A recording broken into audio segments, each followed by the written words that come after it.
بسم اللہ الرحمن الرحیم۔ السلام علیکم ورحمۃ اللہ وبرکاتہ۔ شدت غم کے وقت کی دعا۔ اگر آپ کو بہت شدت سے کوئی غم ہو گیا، یعنی آپ پر غم آ گیا، پریشانی آ گئی، مصیبت آ گئی، تو یہ دعا پڑھیں۔ حضور اکرم صلی اللہ علیہ وآلہ وسلم پریشانی کے وقت یہ دعا مانگا کرتے تھے: لا الہ الا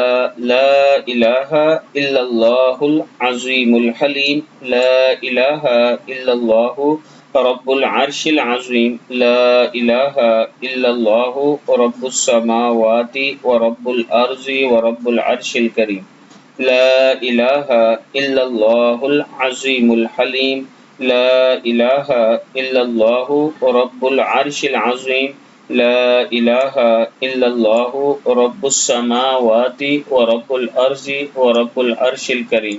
اللہ کے سوا کوئی معبود نہیں جو بڑی عظمت والا بردبار ہے، اللہ کے سوا کوئی معبود نہیں جو بڑے عرش کا مالک ہے، اللہ کے سوا کوئی معبود نہیں جو مالک ہے آسمانوں کا اور زمین کا اور مالک ہے عزت والے عرش کا۔